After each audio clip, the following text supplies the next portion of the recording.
சுட்டு வீழ்த்தப்பட்ட அமெரிக்காவின் KC-135 எரிபொருள் டேங்கர் விமானமும் இலக்கு வைக்கப்பட்டு சேதத்துக்குள்ளாக இருக்கக்கூடிய இன்னும் ஒரு எரிபொருள் டேங்கர் விமானமும் படுகாயமடைந்து உயிருக்கு போராடும் 19 அமெரிக்க அதிகாரிகளையும் சிப்பாய்களையும் சவுதி அரேபியாவிலிருந்து அவசரமாக வெளியேற்றும் அமெரிக்க இராணுவ விமானங்களும் இதற்கு பின்னால் இருக்கக்கூடிய ஈரானினுடைய தரமான ட்ரோன் தாக்குதல்களும் தாக்கப்பட்ட ஆப்ரஹாம் லிங்கன் போர்க்கப்பலும் குறித்த போர்க்கப்பலுக்கு ஏற்பட்டிருக்கக்கூடிய இழப்புகளும் ஆப்ரஹாம் லிங்கன் போர்க்கப்பலை இலக்கு வைப்பதற்கு களமிறங்கியிருந்த ஈரானின் வேகப்படகுகளும் பற்றி எரியும் அமெரிக்காவின் ஜெரால்ஃபோர்ட் போர்க்கப்பலும் இதற்கு பின்னால் இருக்கக்கூடிய காரணங்களும் யமன் ஹவுதிகளுடைய தாக்குதல்களும் அமெரிக்க இராணுவ தலைமை அதிகாரிகள் டொனால்ட் ட்ரம்பிடம் முன்வைத்திருக்கக்கூடிய அறிக்கையும் ஹெர்முஸ் ஜலசந்தி பிரதேசத்திலே தோல்வியை ஒப்புக்கொள்ளும் அமெரிக்காவும் மெசாயாவின் வருகைக்காக காத்திருப்பதாகவும் இதற்கான வேலை திட்டங்களையே மேற்கொள்வதாகவும் அறிவித்துள்ள நெட்டன்யாஹூ ஏதோ ஒரு மிகப்பெரிய இழப்பை மூடி மறைக்கும் இஸ்ரேலி ஆக்கிரமிப்பும் காணாமல் போயிருக்கக்கூடிய இஸ்ரேலி ஆக்கிரமிப்பின் முக்கிய தலைமைகளும்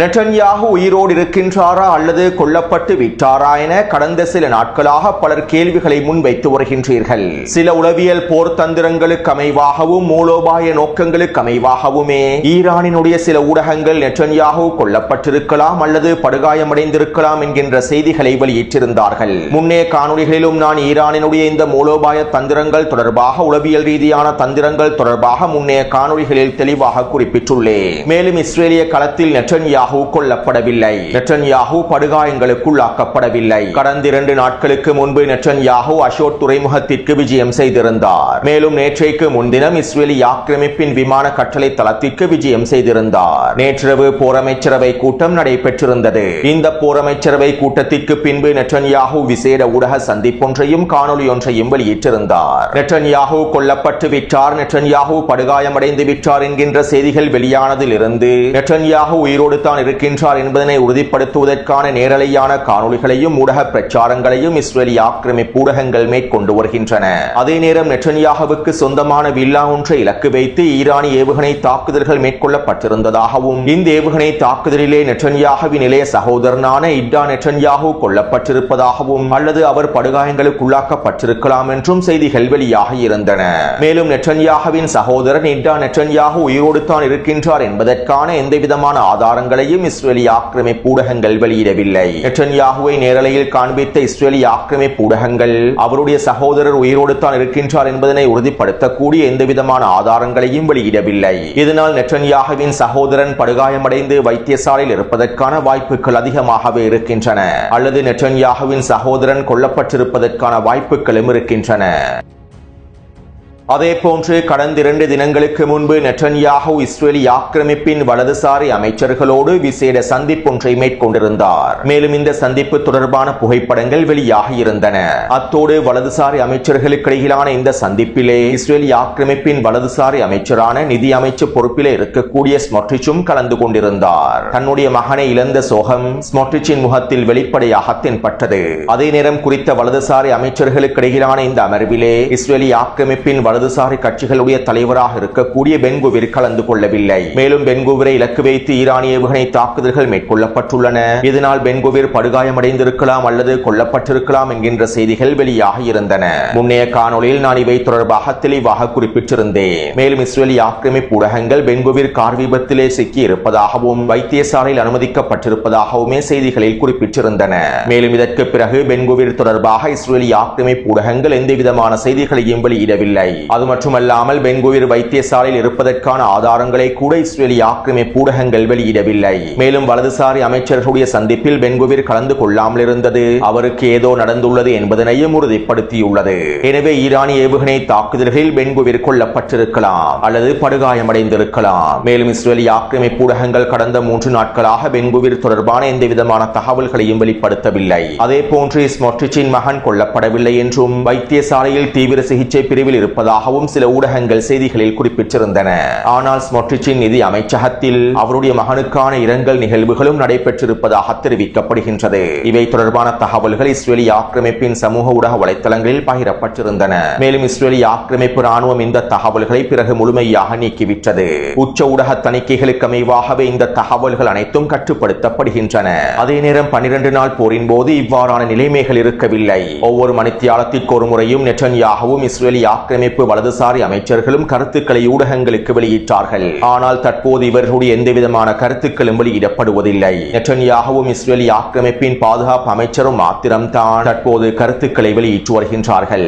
அதே போன்று மொசாட் உளவு பிரிவினுடைய தலைவரையும் 4 நாட்களாக காணவில்லை. நேற்று நடைபெற்ற ஊடக சந்திப்பிலும் மொசாடினுடைய தலைவர் கலந்து கொள்ளவில்லை என உறுதி செய்யப்பட்டுள்ளது. எனவே ஈரானிய ஏவுகணை தாக்குதல்களினால் இஸ்ரேலிய ஆக்கிரமிப்புக்குள் ஏதோ ஒரு மிகப்பெரிய சம்பவம் ஒன்று நடைபெற்றுள்ளது. இஸ்ரேலிய ஆக்கிரமிப்பின் மிக முக்கியமான தலைமைகள் இலக்கு வைக்கப்பட்டு தாக்குதல்கள் மேற்கொள்ளப்பட்டிருக்கலாம். வலதுசாரி அமைச்சர்கள் இலக்கு வைக்கப்பட்டிருக்கலாம். மேலும் இவற்றை இஸ்ரேலிய ஆக்கிரமிப்பு அரசாங்கம் முழுமையாக மூடி மறைத்து வருகின்றது. இதனால் தான் ஒரு மிகப்பெரிய ஊடக தணிக்கையையும் செயற்படுத்தி வருகின்றது என்பதனையும் எங்களுக்கு தெளிவாக புரிந்து கொள்ளலாம். இருப்பினும் இஸ்ரேலிய ஆக்கிரமிப்பினால் இந்த உண்மைகளை நெடுநாட்களுக்கு மறைக்க முடியாது. விரைவில் ஈரானிய தாக்குதலினால் ஏற்பட்டிருக்கக்கூடிய விளைவுகள் அம்பலப்படுத்தப்படும்.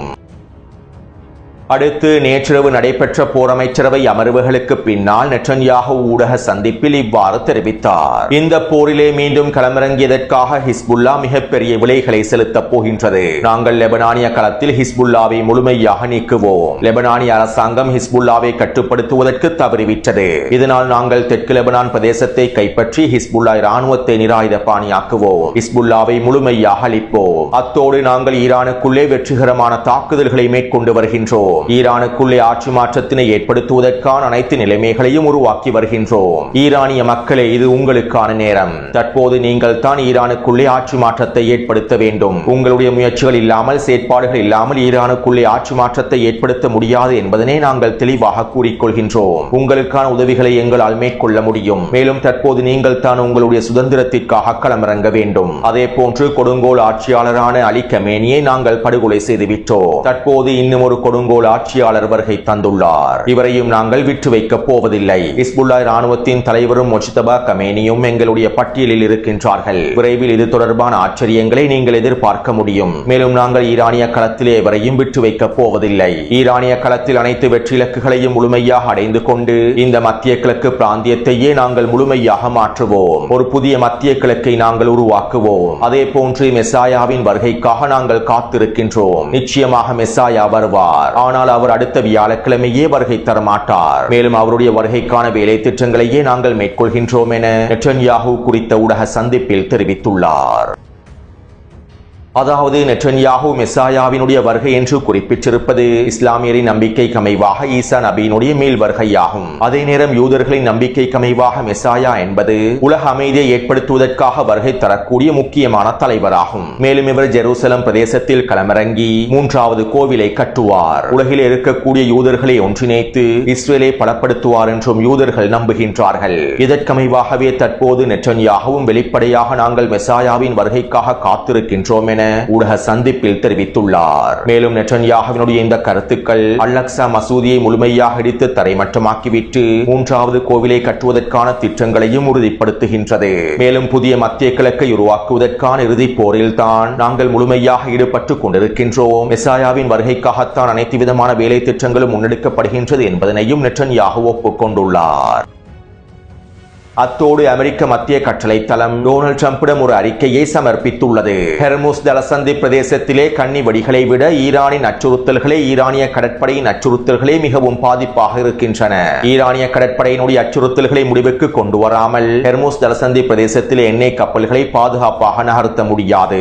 ஈரானினுடைய கடற்படை திறன்கள் முழுமையாக அளிக்கப்பட்டு ஈரானிய கடற்படையினர் முழுமையாக அளிக்கப்பட்டு ஈரானுக்குள்ளே நாங்கள் மிக முக்கியமான வெற்றிலக்குகளை அடைந்து கொண்டால் மாத்திரமே ஹெர்முஸ் ஜலசந்தி பிரதேசத்தினை முழுமையாக எங்களால் திறக்க முடியுமாக இருக்கும். ஹெர்முஸ் ஜலசந்தி பிரதேசத்தின் ஊடாக எண்ணெய் கப்பல்களை பாதுகாப்பாக எங்களுக்கு நகர்த்தவும் முடியும். மேலும் தற்போதைய நிலைமையில் அமெரிக்காவின் கடற்படையை பயன்படுத்தி ஹெர்முஸ் ஜலசந்தி பிரதேசத்திலே எண்ணெய் கப்பல்களை பாதுகாப்பாக நகர்த்த முடியாது. இதற்கான நேரமும் சூழ்நிலைகளும் ஏற்படவில்லை என அமெரிக்க மத்திய கட்டளை தளமானது டொனால்ட் ட்ரம்புக்கு குறித்த அறிக்கையில் தெரிவித்துள்ளது. அதாவது ஹெர்முஸ் ஜலசந்தி பிரதேசத்தில் இருக்கக்கூடிய எண்ணெய் கப்பல்களை பாதுகாப்பாக நகர்த்துவதற்கான வேலை திட்டங்களை ஆரம்பித்திருப்பதாகவும் இதற்கான உத்தரவுகளை வழங்கி இருப்பதாகவும் டொனால்ட் ட்ரம்ப் 2 நாட்களுக்கு முன்பு குறிப்பிட்டார். மேலும் தற்போதைய நிலைமையில் ஹெர்முஸ் ஜலசந்தி பிரதேசத்தில் எங்களுக்கு இந்த நடவடிக்கைகளை மேற்கொள்ள முடியாது என்று அமெரிக்க மத்திய கட்டளை தளமானது டொனால்ட் ட்ரம்புக்கு அறிவித்துள்ளது.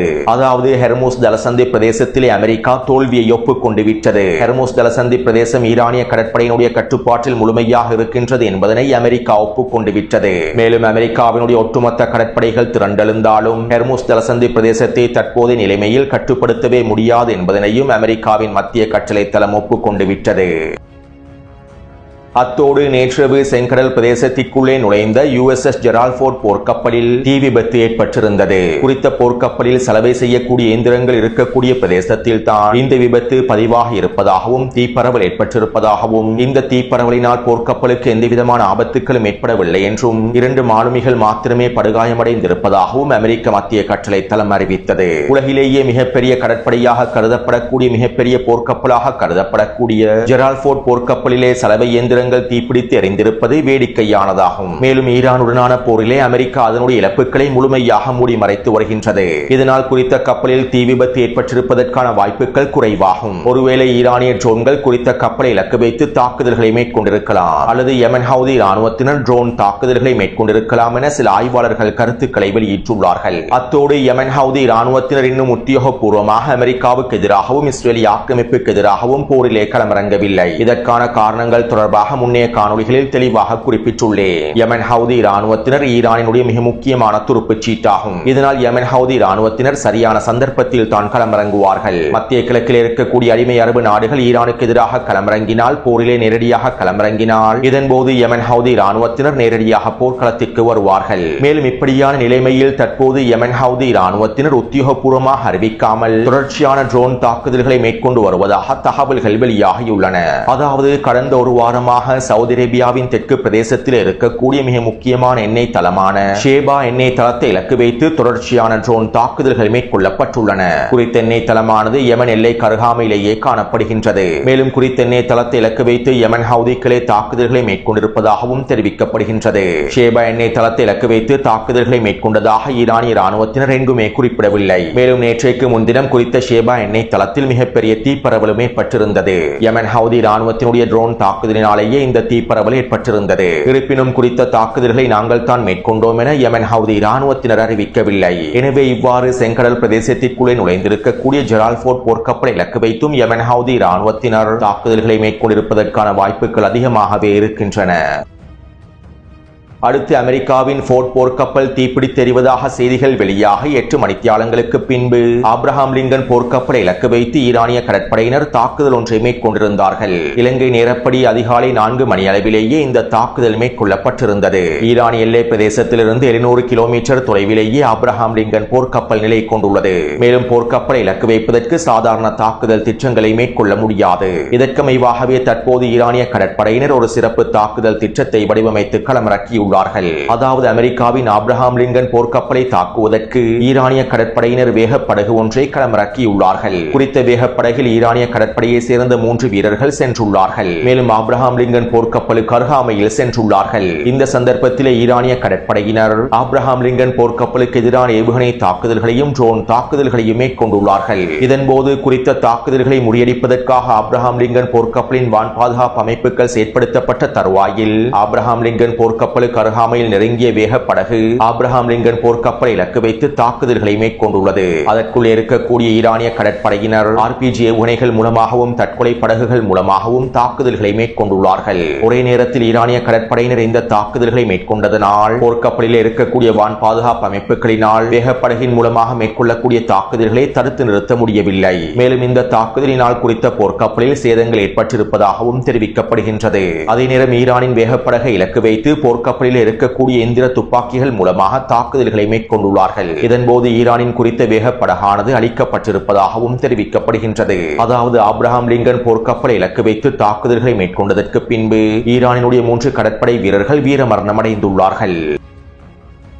அதே நேரம் அமெரிக்காவினுடைய மத்திய கட்டளை தளமானது ஆப்ரஹாம் லிங்கன் போர்க்கப்பல் தாக்கப்படவில்லை என அறிவித்துள்ளது. வளமை போன்ற அவர்கள் இழப்புகளை ஒப்புக்கொள்வதில்லை. இருப்பினும் 700 கிலோமீட்டர் தொலைவில் இருக்கக்கூடிய ஆப்ரஹாம் லிங்கன் போர்க்கப்பல் தற்போது 1000 கிலோமீட்டர் தொலைவை நோக்கி நகர்ந்துள்ளது. அது மட்டுமல்லாமல் ஆப்ரஹாம் லிங்கன் போர்க்கப்பலுக்கு அருகாமையில் வந்திருந்த ஈரானின் வேகப்படகை நாங்கள் சுட்டு வீழ்த்தி விட்டோம் என்றும் அமெரிக்காவின் மத்திய கட்டளை தளம் அறிவித்துள்ளது. ஆனால் குறித்த வேகப்படகின் மூலமாக ஆப்ரஹாம் லிங்கன் போர்க்கப்பல் சேதமடைந்துள்ளது என்பதனை அமெரிக்க மத்திய கட்டளை தளம் முழுமையாக மூடி மறைத்துவிட்டது. அடுத்து இந்த தாக்குதல்கள் மேற்கொள்ளப்பட்டு 2 மணித்தியாலங்களுக்குள் ஈராக் எல்லை பிரதேசத்திலே அமெரிக்காவினுடைய KC-135 டேங்கர் எரிபொருள் விமானம் வீழ்ந்தது. குறித்த விமானத்தில் இருக்கக்கூடிய 6 அதிகாரிகளும் 2 விமானிகளும் கொல்லப்பட்டுள்ளார்கள். இந்த விமானம் ஈராக் எல்லை பிரதேசத்திலேயே வீழ்ந்து வெடித்து சிதறியுள்ளது. அது மட்டுமல்லாமல் இன்னும் ஒரு KC-135 டேங்கர் விமானமும் இலக்கு வைக்கப்பட்டுள்ளது. மேலும் இந்த தாக்குதலிலே குறித்த விமானம் சிறிய சேதங்களுக்குள்ளாகியுள்ளது. இதைத் தொடர்ந்து குறித்த எரிபொருள் விமானம் இஸ்ரேலிய ஆக்கிரமிப்பில் அவசரமாக களமிறக்கப்பட்டுள்ளது. இதற்கான ஆதாரங்களை டெலிகிராம் சேனலில் பதிவிட்டுள்ளேன். மேலும் குறித்த விமானம் சேதமடைந்திருப்பதற்கான ஆதாரங்களும் புகைப்படங்களும் தற்போது வெளியாகிய வண்ணம் இருக்கின்றன. அதாவது போர் விமானங்கள் அதிக நேரம் பயணித்து தாக்குதல்களை மேற்கொள்வதற்கு எரிபொருள் நிரப்பு விமானங்கள் மிக முக்கியமானதாகும். மேலும் ஈரானுக்கு எதிரான தாக்குதல்களை மேற்கொண்டதற்கு பின்பு ஈராக் எல்லையினூடாக பயணிக்கும் சந்தர்ப்பத்திலேயே அமெரிக்காவின் KC-135 எரிபொருள் விமானத்தை இலக்கு வைத்து தாக்குதல்கள் மேற்கொள்ளப்பட்டுள்ளன. ஈராக்கில் இருக்கக்கூடிய எதிர்ப்பு குழுக்கள் தான் இந்த தாக்குதல்களை மேற்கொண்டிருப்பதாக தெரிவிக்கப்படுகின்றது. மேலும் இந்த தாக்குதலேயே குறித்த எரிபொருள் விமானம் முழுமையாக வீழ்த்தப்பட்டுள்ளது. அதே நேரம் KC-135 எரிபொருள் விமானம் விபத்தின் காரணமாகவே வீழ்ந்திருப்பதாகவும் குறித்த விமானம் சுட்டு வீழ்த்தப்படவில்லை என்றும் இன்னும் ஒரு விமானம் சேதமடைந்திருப்பதாகவும் அது பாதுகாப்பாக இஸ்ரேலிலே களமிறங்கி இருப்பதாகவும் அமெரிக்காவின் மத்திய கட்டளை தளம் அறிவித்துள்ளது. ஏற்கனவே குவைத் எல்லை பிரதேசத்தில் அமெரிக்காவின் 3 போர் விமானங்கள் சுட்டு வீழ்த்தப்பட்டன.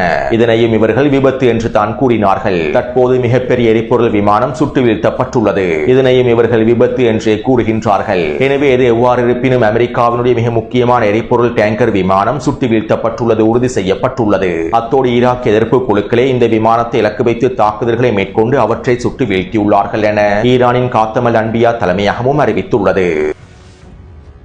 அடுத்து படுகாயமடைந்து உயிருக்கு போராடி கொண்டிருக்கக்கூடிய 19 அமெரிக்க அதிகாரிகளையும் சிப்பாய்களையும் அமெரிக்க இராணுவம் அவசரமாக சவுதி அரேபியாவிலிருந்து அமெரிக்காவை நோக்கி நகர்த்தியுள்ளது.